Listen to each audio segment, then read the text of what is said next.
Alrighty, apologize for the break in the video. Let's go ahead and get the restart here. I actually had to adjust the socket size and make sure I'm not telling you guys anything wrong. So the socket size on the shaft nut is actually a 5/16. Alright, let this continue. Actually, let me straighten this camera up a little bit. I got a little makeshift tripod going on here, guys, so I apologize. Too high. Get it to stay like that. That would be perfect. So now we're just going to jam something in behind the camera just to hold it there. There we go. That's good. Alright, so where were we? Oh yeah, breaking this here shaft nut loose. Alright, let's get it. Slide that one on there. We're going to apply a little pressure. Ah, there we go. And now she's broken loose. There we go. We can move that out the way.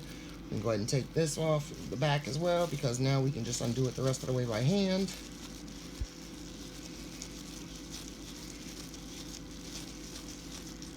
There you are. We now have the shaft nut off. Since we're using a new one, it doesn't really matter what you do with any of the old parts.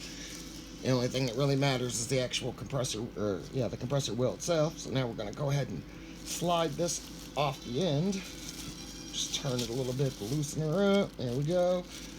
There's our 12T compressor wheel, which is obviously going to have to be cleaned up pretty good. And you can see the balance marks in it. That's one hell of a way to balance it, though. I've never seen it balance that way before. That's crazy, right?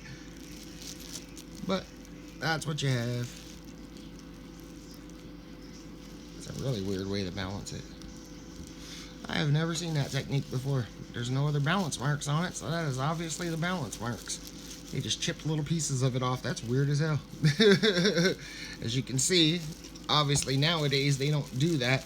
They actually machine some of the material out the back of it instead of actually putting little chips in the back of it, so you don't have to actually do it that way. But yeah, that is interesting.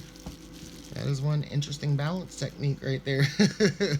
I don't know if you guys can actually see that. Let me make sure. Yeah, that's crazy, right? These 12Ts. All right, so our next step is, wow, look at all the oil in there. Yeah, the oil seals were definitely no good in this turbine. That just shows that you don't always have to have shaft play to have a bad turbo. All right, so next thing you got to do is you got to get this little shaft out. To do that, we're going to use our little rubber mallet here. We're just going to give it a couple little taps.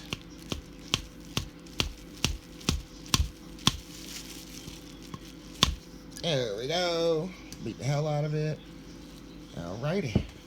Next step is we're going to take our heat shield off the back.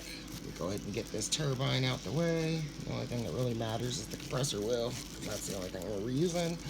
So this is the old turbine. There's the old bearing. It's hard to tell with all the crud built up on it, but somewhere in there is the actual piston ring, which doesn't even move anymore. So yeah, that just shows, guys, you don't have to have shaft play to have a bad turbo. This thing obviously didn't have much life left on it, but you couldn't tell by the amount of shaft play that it had, which was 0. So set that off to the side. All right, next thing we have here, guys, is the heat shield. We're gonna go ahead and take our little flathead, try to get it up under there. Sometimes that's easier said than done. They're usually not on there very tight, though. Well, this one appears to be, but since I'm using a new heat shield, we're just going to go ahead and pry her. Get on up off of there. Alright, let's try this one ahead, see if this one's any thinner. That little crevice is a pain in the ass to get into. So we're going to go ahead and take that. Yeah, usually it's not that difficult to get the heat shield off. This thing has obviously had some good heat put to it for a while. Alrighty, so I'm gonna step over here and go to my trusty old butter knife. Sometimes, guys, you gotta improvise. And this has a little bit of a thinner tip on it, so I should be able to get it in there. And what we want to do is just get underneath that little seal, if you can. There we go. Got under that side and boom, pops right off. There you go. Sometimes you gotta use a butter knife. Improvise your tools. There we are. Ooh, look how dirty that is. This thing's gonna need a good cleaning before I can put it back together. I'm gonna go ahead and pull out a little rag over here and clean this up some. Some of that crud off of there, you can see. Ugh. Yucky, yucky. I'll clean her up a little bit. Other than that, she's actually pretty nice looking. It's not bad at all. Okay, guys, next job, you guessed it, another little snap ring in there. Go ahead and get rid of this heat shield as well. Like I said, we're reusing all new parts, so it doesn't really matter. Alright, back to the snap rings. Alright, get one in there, one in there. Let's see if I can show the camera. Go ahead and get them in there if I can. It's kind of hard to do with greasy gloves on. There you go. Bing! And there goes that snap ring, guys. That can go off to the side since we're not reusing that either.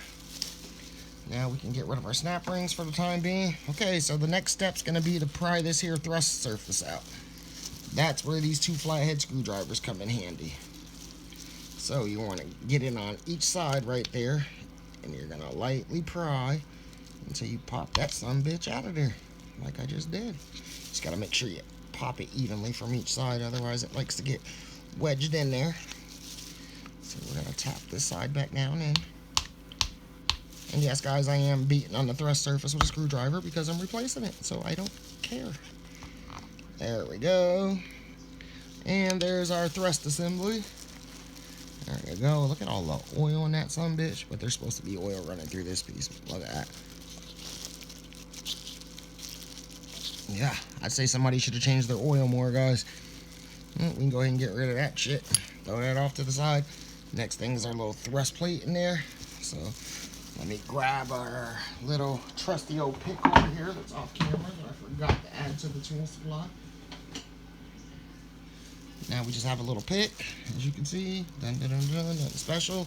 We're getting there. We're going to pry this here thrust plate out, just like that.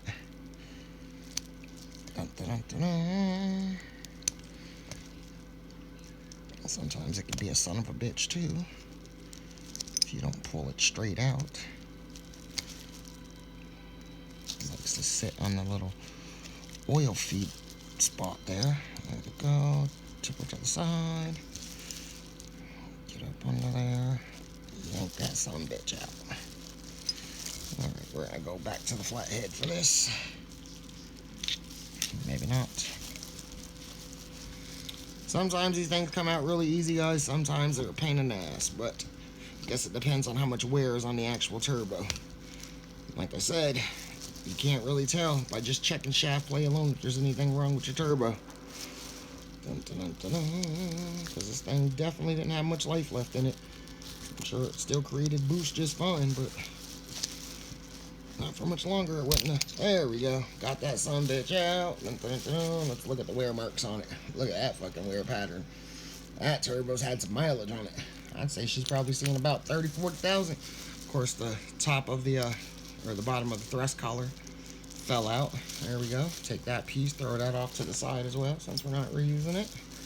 And the only thing left is to pull the bearing out.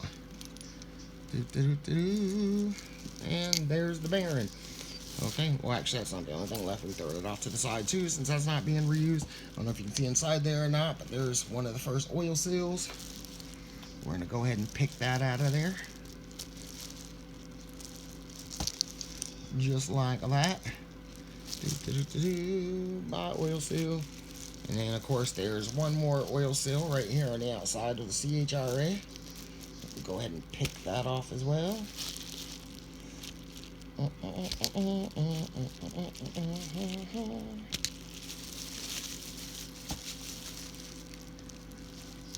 This is a lot easier if you're not trying to get everything on camera, by the way. It goes a lot faster and it's a lot easier.